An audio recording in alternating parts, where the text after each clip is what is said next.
All right. I like Space Tomato. He seems like a very cool, chill dude. Is his name Keenan or what's his real name? What's Space Tomato's real name? Starts with a K. But he's a very nice dude. He asked me on a show. Of course, I can never carve out any time for any of my friends, which is why I am a cave dweller and have huge anxiety and hide in my basement all the time. And I can't deal with life. So then people go, oh, this man, he's must be strange and different. And then they say, well, fuck that DG guy. He's got like crazy issues. And then nobody wants to deal with me. So anyway, Space Tomato says Star Citizen economy may be the best part of the whole game if it works. Now, as we know here, most of us on the channel, I am a huge armchair warrior. I love spreadsheets. I love numbers. I love economies. I love player-driven economies primarily because I believe a market can price everything accordingly because humans. And I'm very much against AI taking over simulated supply and demand. But if I had to relinquish the control over to the AI and the computers, I would say, okay, Quantum, created by Cloud Imperium, under the guidance of Tony Z, let's see how you can simulate supply and demand sufficiently to fool me. Because God forbid there actually be, a market controlled by humans. Then everybody would cry, and they wouldn't be able to handle actual player-to-player, player-driven PvP, economic PvP, which is really what made EVE successful, which is really what made SWG successful. But okay.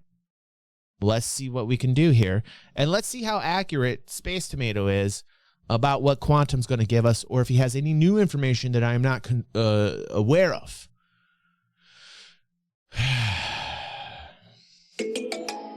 Every MMO needs a simulation to drive the... First off, I love the way he started this out. This is perfect. This is like a Saturday morning cartoon, and I'm waiting for like a character to jump out and be like, hey, it's the government. Like the remember that? Remember the bill? Hold on one second, just so people, I'm a bill, old school cartoon. I know this is, a lot of you don't understand what I'm talking about here, but I'm going to show you now something that probably is not good to show everyone, and we'll get people a little bit worried, but this is what we watched in the 80s. So the way he started out kind of reminds me of this. I'm just a bill, yes, I'm only a bill, and I got as far as Capitol Hill. Well, now I'm stuck in committee, and I'll sit here and wait while a few key congressmen discuss and debate whether they should let me be a law. I hope and pray that they will, but today I'm still just a bill. Oh man, that is a jam that will never be forgotten. Actually, it was forgotten the second it came out. What's up? Whatever else you kids are doing. Real Shadow Kid, how you doing, buddy? Good to see you here, buddy. This is who Strat was talking about. You're going to be at Equinox, aren't you, Real Shadow? I'm thinking about it. I'm thinking about going at the Equinox event in Columbus, dude. Welcome. I salute you as well. I salute you as well. We're watching a video by Space Tomato right now, by the way. Hold on, let me sip some coffee. I'd love to be there. I would love to be there. I will try my best. I will keep everybody posted if I can go to the Equinox in Columbus on the 8th of October, I believe. Let's see here, because that would be fun. I mean, like 62 PCs, LAN party madness. The night before a Bar Citizen. It sounds really good. Sounds really good. Okay, now let's watch. Sorry about that. Got a little sidetracked, everyone. Space Tomato. What is Space Tomato's name? Has anybody? Isn't it? It starts with a K. We have never. We still don't know. I need to know his actual name. I'm pretty sure it starts with a K. I want to say Kevin, but I also think it might be Keenan. I'm not quite sure. He's really smart about how he, like, brings his real life into his channel as well. Because I think he did a video where he talks about his girlfriend or like some of the food that they like to share together. He was on like some type of diet or something, or at some point. Like I can only get so much, in of other content. You know what I'm saying? But let's see what he says about Star Citizen economy being the best part of the whole game. Back to the show. The economy and back-end interactions. Oh God, Star Citizens is called Quantum, not Quanta. Quantum, and it's got an absolute ton of intricate. Yeah, it's called Quantum, not Quanta. But like, I do remember when it was first brought up that I think Tony called it Quanta. Sees that promise to make Star Citizen one of the most dynamic and engaging game spaces to live in. While it has started to be added to the game, it still has a long way to go before we actually can take it seriously. I mean, it has to start. In this video, I'll explain the major aspects of this simulation, what they'll add to the game, and how the whole thing is being actively worked on right now. If you'd like a more in-depth look at the simulation and the history of its development at the studio, I've made a longer and higher quality video that goes deeper into the foundations of this system, I have an available to all playlist members as well, on Patreon, just so you guys know. YouTube, and Twitch. Thank you for coming to my Tomato Talk. Like, you'll notice that the economy relies on a lot of DGs. Thank you for coming. We learned this at the last Citizen Con. If we could rewind that so people understand that there's tons of DGs that you're going to need. You're going to need a lot of me to make this economy very, very good. Thank you for coming to my Tomato Talk. Well, we're in Tomato Talk, spaghetti heaven. Oh, okay. First, let's look at the macro simulation of AI in this system, how it works, and how it will affect us. Star Citizen has defined its plan of a 9-to-1 AI to human ratio. Yes, this has been in the vernacular for so long. And possibly it's a number that can just plug into, I believe this is so fucking high. Like 9 NPC per one player is such an extreme safeguard. It is such a way to hold hands. It is one thing that I'm really worried about. But they apparently believe this is how they're going to start it out. I think this will be lower to 80-20, 70-30. I eventually think they're going to... This is like the Fed when it raises the rate. This is like the Fed when it raises the rate or reduces it. Right now they're raising it. The market's going crazy and it's taking a big dive because money costs more. But anyway, we won't get into a real-life economy discussion. I want to see this number drop. 90-10 is a crazy safeguard. This, to me, is all types of crazy when I see this. 9 NPCs to one player is just absolutely ridiculous. Like, that means essentially that as a player, your effect on the economy is so nil. It's not even there. It's not even there. Like, no matter what you try to do as an organization to manipulate anything in favor of more profit, you will not be able to do that in a 90-10 setup, period. Don't even come at me with an argument saying that you have an effect as a human player in the game, in the economy. You won't. You won't, because this is the equation. This is the equation, okay? For years.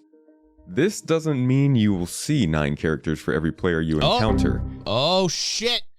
Fucking SpaceTomato. You fucking proved me wrong after that big speech? Let's see what he says. It's always specified that this is referring to the AI, not NPCs. Yes, no. AI, not actual physical NPCs. Okay, I'm not wrong.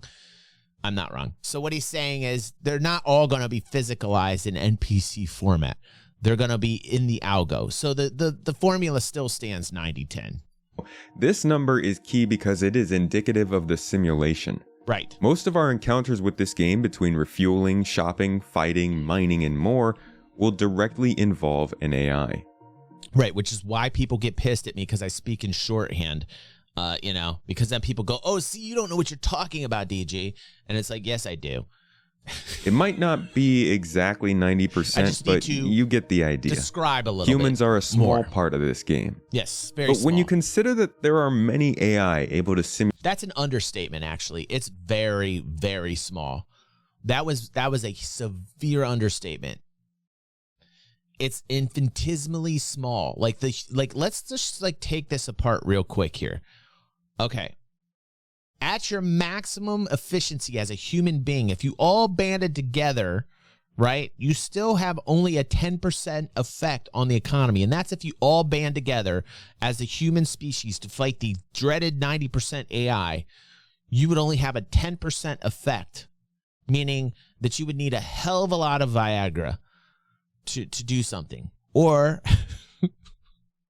that Cloud Imperium comes in and reduces that down to 80-20, 70-30. Personally, I'd love to see a 60-40 format and then fuck with it at the 60-40 level. Simulate interactions with you all throughout the game, you also have to think about what determines when and why they're able to. I mean, you can't just have every pirate in a 400-kilometer radius attack you all at once, right? There needs to be some level of probability. A reason to calculate your risks, consequences, and rewards when you go into that new area. Right. Probability volumes are custom-tailored filters that sit on every point of interest in the galaxy. These volumes extend out hundreds of kilometers from a location and determine a multitude of statistics like the presence of security, a cargo hauler, or a pirate AI. Right. Because the farther out you are, the more risk there is, because you're farther out from a central authority. And the higher your margin should be. So as a seller, if you take a weapon to a very remote area of the universe, you should essentially be able to get 4 to 5 to 10 to 20 times the amount that you normally would in lawful space. And that is what he's talking about in terms of the probability curve. So the farther out you go, different variables have different probabilities. In the example on screen, these stats are represented by blue, green, and red curves, respectively. You can see that high security presence close to a space station allows for a high level of haulers due to a low level of pirates, which flips on itself the further you move from the destination. So they're giving us the simulation in the type of player that you are, both NPC, well, primarily AI. The AI/NPC when they materialize and they're around your ship as to how quantum is supposed to work. So the red is showing pirates. I believe the blue, let's see what he says. The green might be the traders, or the blue might be the traders, and one will be the law. However, anything from a special event to a large amount of negative activity could push the piracy curve up, causing less cargo haulers to make it to that station during their trip. Right. As you can see, these curves are a function of time, so the plan is likely for these probabilities to be updated in real time as you fly around the area. And while security would remain the same for now, it is meant to slowly compensate for the increase in piracy and pump in more security personnel using the quantum system. Now, in the beginning of this video, I mentioned another word: quanta. Quanta are the individual AI being simulated by the system with their own proficiencies, which determine how good they are at specific jobs, and traits, which determine what they prefer personally. These traits will begin with morality and aggression levels, determining which missions an NPC might choose based on a combination of the two, but is expected to expand in the future. These quanta will be the data points that... And again, this has to do a lot with a whole bunch of variables we're talking about here. And if this happens automatically, my God, if they can do this to the extent where they're tricking me, that they're simulating supply and demand, human supply and demand, all these things happen because of supply and demand, by the way. This is why I love player-driven economies, because all this happens organically. All this happens naturally in a game where the focus is on the market dictating what the price is. And a lot of the reasons why you don't see a lot of games out there with player-controlled economies, right? Because people who aren't interested in economic gameplay, in fact, the 6 who left now that don't have the patience to sit here and watch the stream as we talk about this, are the types of people that don't understand the connection between player-driven supply and demand and what's happening around them in terms of the action. A lot of people don't get it. You know, when supply is very low, the demand peaks, and then human players will go around an area where there is the supply because there is not enough, and they will go there to get it when the supply is scarce, And then shenanigans happen, fun shenanigans happen, wars happen, serious things happen. All this happens organically in a player-driven economy. The problem is in a player-driven economy, and I don't see this as a problem because I wear big boy pants. The problem is when people see this in a game format, what they'll eventually see are prices that are through the roof, like crazy ridiculous, like a gun for like 10 million, right? When it should be, quotation marks in their mind, 10,000. And the reason why they can't make the connection is they don't realize that in a player-driven economy, somebody didn't make enough of that gun and somebody didn't put it in a place that's easy to get to, or, you know, there's a ton of variables with it.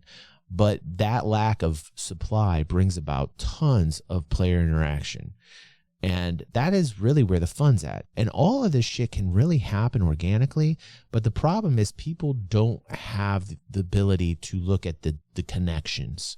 They just get mad. They'll just easily get mad. They don't want an explanation of why a gun's $10 million. They don't want to have to. They just want it at 10,000. So they say, fuck this. Players are exploiting the system, which, by the way, trading is exploitation for profit. I mean, that's what the market is.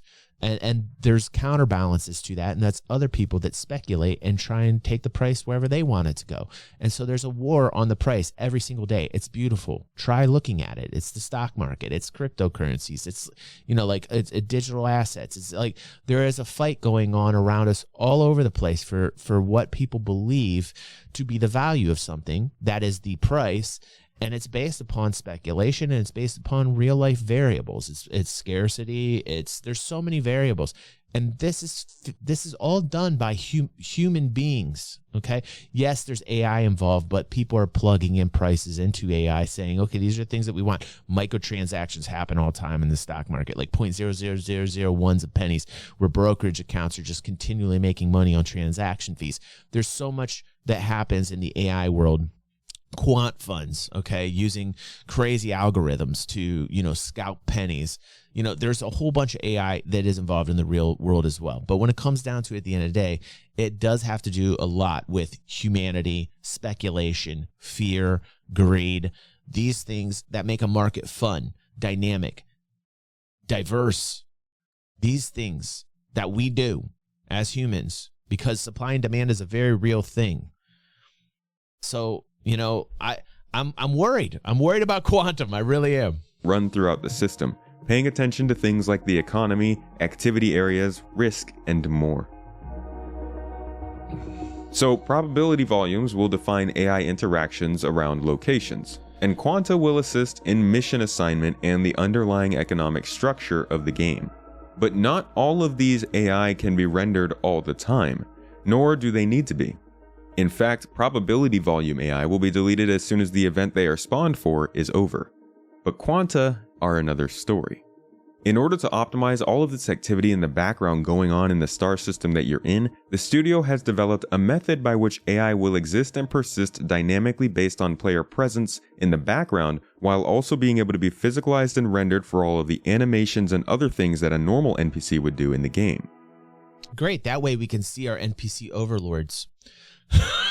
We can see what they're up to and how they're completely dictating our experience. These are called virtual AI. Some of the major things surrounding helps with exploiting prices. Virtual AI aren't necessarily new to gaming. One of the best examples of something like this is the sort of thing in Shadow. It is the most ridiculous thing that humanity thinks that okay, it's a game, right? So people get mad when I talk like this, but like I want to see an economy that is dynamic. Will we get it with quantum? I don't know. Tony Z's the only person I would trust to give me a simulated supply demand experience with AI. Maybe it can happen, but man, it just kind of waters it down for me just a little bit when I think about it like this. Of Mordor games, in which you can obtain a nemesis who knows and remembers you between play sessions and conflicts. Killed you? Now you're back? Just my rotten luck. In Star Citizen, the system goes deeper, tracking AI activities such as fighting, mining, trading, and visiting locations, and allowing them to use the same systems that... Doesn't it take out the Han Solo Doesn't it just take out the Han Solo and replace it with the Stormtrooper? Like, here's the thing that makes it a little bit nerve-wracking to me, that like people are fine with it. Like, fuck it, AI will take care of it. Like, you know, like let's just give AI like the ability to do everything. You know, mathematically speaking, you know, let's just predict every single variable, throw it in there into a probability curve, and let them deal with it.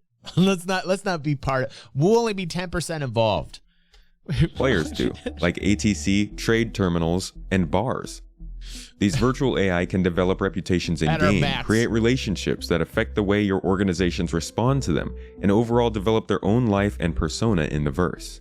In order to optimize the process, as said, they will not exist rendered in the game, but will remain just a lightweight AI data point simulating itself in the background. Not until a player comes into range will the AI be rendered as a subsumption AI. Subsumption is the logic system behind these characters, which drives their actions from reacting to players to deciding to go to a restaurant or taking their ship and flying off to another location. As an AI develops and moves throughout the game, they will transition between these states of lightweight virtual and subsumption based on the game's needs. This all sounds incredibly impressive too, but it hasn't been proven yet.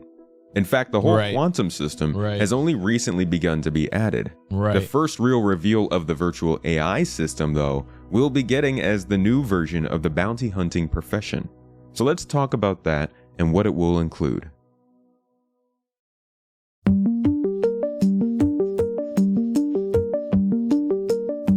Bounty hunting is one of those weird professions in Star Citizen that's being built in pieces. It's a bit like exploration. Rather than getting a set of tools or a ship or a new location that unlocks gameplay, bounty hunting has always been possible with a wide variety of experience and equipment. All you need to do is accept a bounty and you're basically guided to your target. But for the profession to make any progress, it continues to require these additions from far and wide. A tracking app needs to work in the movie glass. The security system needs to work at all locales. The NPC scheduler needs to spawn NPCs based on virtual AI presence. And air traffic control needs to be able to communicate with the rest of the game. While there are other things that will improve the profession like non-lethal weapons, the ability to carry bodies, and a relaxation of armistice zones, these original additions I mentioned will be included in Bounty Hunter V2 gameplay. It's a pretty big expansion of the profession and might actually make it a worthwhile regular gameplay option. With this update, we will see the first inclusion of the virtual AI system. With this application, the AI involved will be able to tally up a list of crimes, violations, places landed, and other key details that a normal criminal might have, and then the game will allow the player to figure those details out in their own ways. The method by which this information will be acquired is relatively unknown still, besides that tracking app that I had mentioned. But this first version of virtual AI will likely be our best look at how the quantum simulation will work for us in the future. Unfortunately, we'll still be waiting a while for that, as the I don't think, honestly, it'll play a little bit into this. You know, the economy is composed of a lot of parts. I think the people that are most concerned with the economy are industrialists and traders. I think people that are hauling shit are worried about the economy and how supply and demand is going to be simulated. I think the traders are worried about how the supply and demand is going to be simulated. I don't think bounty hunters and pirates are that too much worried with the intricacies of how supply and demand are going to be simulated. I think it's great that they're going to add that kind of gameplay to it, but when it comes down to the meat of the situation, it's really the people who are directly involved with the minutia of the economy that are concerned about this simulative experience that we're supposed to get with Quantum and Tony Z. Work to get there isn't scheduled until Q1 of next year, which likely means no sooner than Q2 of next year. In the meantime, the system is still being developed in other ways. Quanta has already been added to the game in small doses as of 3.17. Both fuel and repair services are linked into the dynamic environment and fluctuate in price based on location other factors. That gave me a pause. This is something that I have completely forgotten about. You know, it's good that he put this in here. I'm glad that SpaceTomato's doing this. Do we know his name yet? Does it start with a K? God damn it. Has somebody typed his name in yet? Listen, this part that SpaceTomato is getting into is good because this gives me a little bit of faith in some type of player controls in the economy, and that is the ability to adjust pricing of fuel inside your Starfarer. So this was like a relief. I took a big breath of relief when I saw this in the game. So there's a lot of people that didn't even get to this point. They're probably just pissed off. You know, this is such a small niche amount of people that are watching this video right now. I used to do a lot of economic videos back in the day, but it either put most of the people to sleep or it got people angry, which really doesn't help your viewership. I'm doing this now because it's been a long time since I've done an economic video or talked about the Star Citizen economy or just economies in gaming, right? It's been a long time, but I really love to focus on it. So I'm really doing this for me. I'm watching this because I'm very interested in this gameplay. I'm watching this because I want to see the best type of economic gameplay designed into Star Citizen, you know? You will love this economy. It's very much like Eve, but better. Way more reactive by all parties, both AI and us. I would love to believe that, Shadowkin. I really would, but I need to see more. You know, like, I'm in agreement with Jack Axton.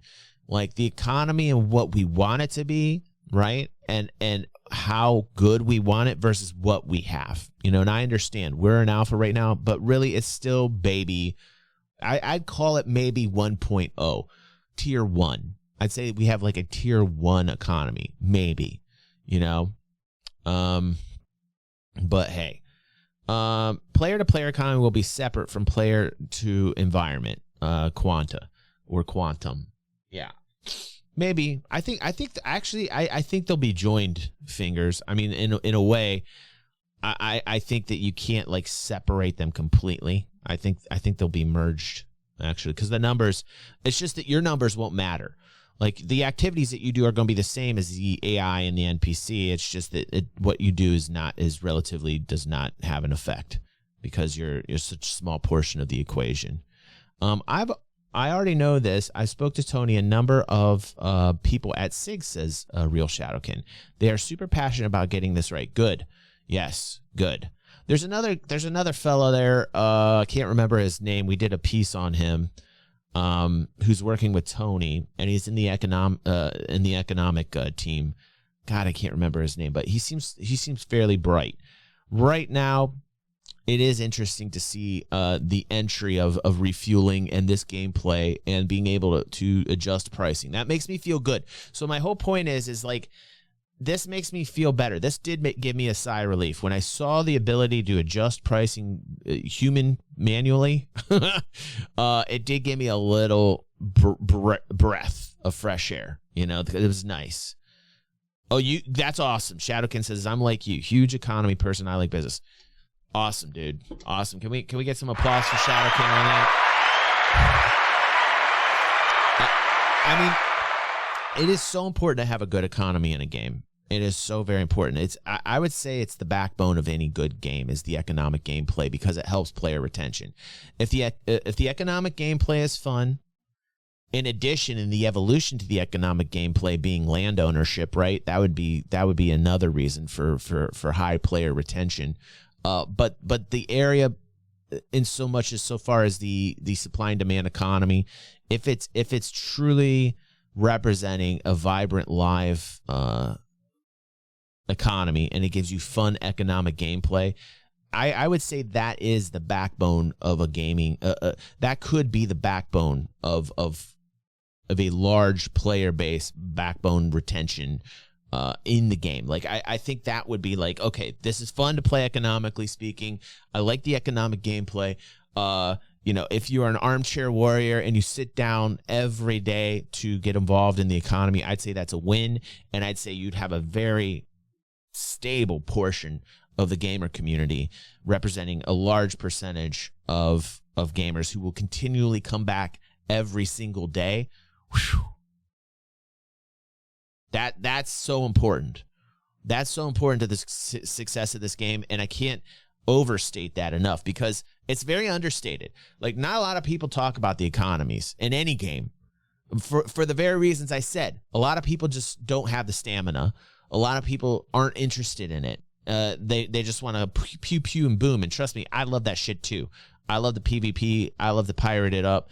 You know, like I definitely dig that type of game. But like, man, this is really the juice for me. Like a really immersive economic experience would be just like, you know, wonderful.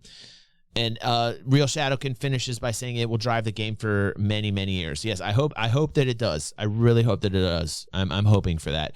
Tony always makes me happy knowing that he's behind a lot of this economic gameplay. Like I'm very skeptical of you know this, but hey, I do love Tony and I see the passion in Tony for him to do this. So I'm behind him and I'm rooting for him. I really am. Finger says so many intricate loops will be available. The economy play is only one of them, right? But I think it's such a big loop, though. Fingers, I think it's such a big loop. Like the economic gameplay ties into everything. It is a huge game loop. Huge game loop. If you want people to actually feel like what they're hauling means something, right? Because in a lot of games with really good economies, when you're a trucker. When you're a space trucker and you're going from point A to point B, if those supplies that you have in your hold actually mean something and you know they're going to be used to create something, and that if your ship blows up will have a detrimental effect to people waiting on those goods, I think that's what makes it fun. That's what makes it fun to be a space trucker. If you're a trader and you have a vibrant fucking UI on a panel that shows you charts, right? That shows you supply and demand on a screen and you can easily buy and sell goods, man. That's juicy. That'll keep you around as an economic game player. These are all elements of game design that will really keep a large portion of people playing this game. So the economy is a huge loop. It's one of the biggest, if you ask me, Fingers. One of the biggest. Yeah, Pez and I agree. Pez says Tony is in charge of this and it's comforting. Absolutely. Agree. Tony is very hyper detailed as well. Yeah. Sorio says a solid fun, solid economy is a foundation for piracy. Right. Everything depends upon a good, healthy, strong, true supply and demand model in a game. Right. There's always going to be exploits, and I encourage them. You know, especially in economic gameplay, because exploits equal profit. Can I get a hallelujah? Thank you, Sorio. Thank you.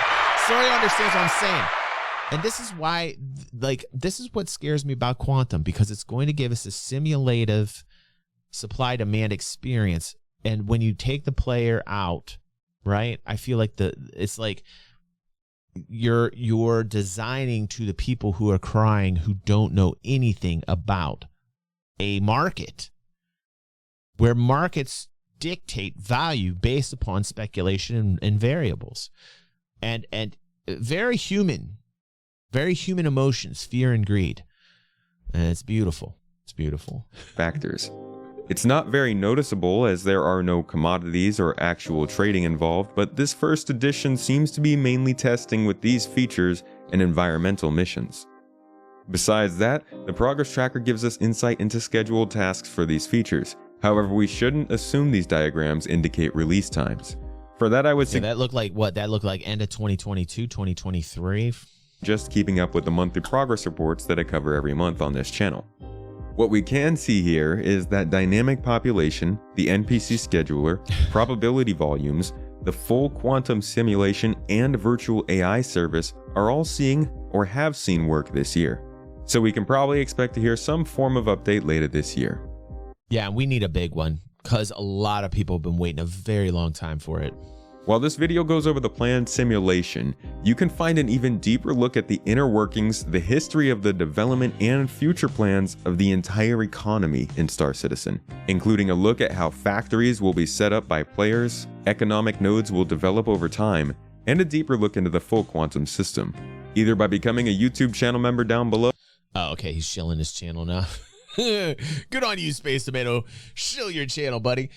He's very informative, has a lot of really good topics. I I would go check him out. SpaceTomato's a good guy. He's always been very nice to me, and I have nothing but love for Tomato. That's why he's doing so good. That and his ASMR voice, dude.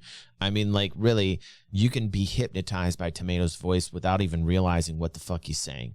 You know, people who have voices like Tomato and Obsidian Ant, I mean, these people have it made. They could literally be reading us like a nursery rhyme, and people would not care and just subscribe because of their voice. But on top of that, they both have really great content, and they take some time to do some really good deep dives. So they got the voice and they got the knowledge, and I dig it. Tomato, keep doing what you're doing, bro. That was very comprehensive. That was cool, but it was a lot of information I already knew. And so I would gather that this video is more for like newer people not aware of what Star Citizen is going to give you. I have an economic video. I'm going to show my channel as well. I have a lot of economic videos on the channel. I have a Star Citizen economy playlist as well, where we were theory crafting the economy back in 2015, 2016. And then we started really getting into serious economic talks until, you know, like I said, it just, people either got pissed off, right, that we're really into it because I'm all for player-driven economies, or they just fell asleep because they didn't want to talk about it because it's economy. I find every economic debate I get into highly stimulating. Highly stimulating. It makes the no-no spot go like this.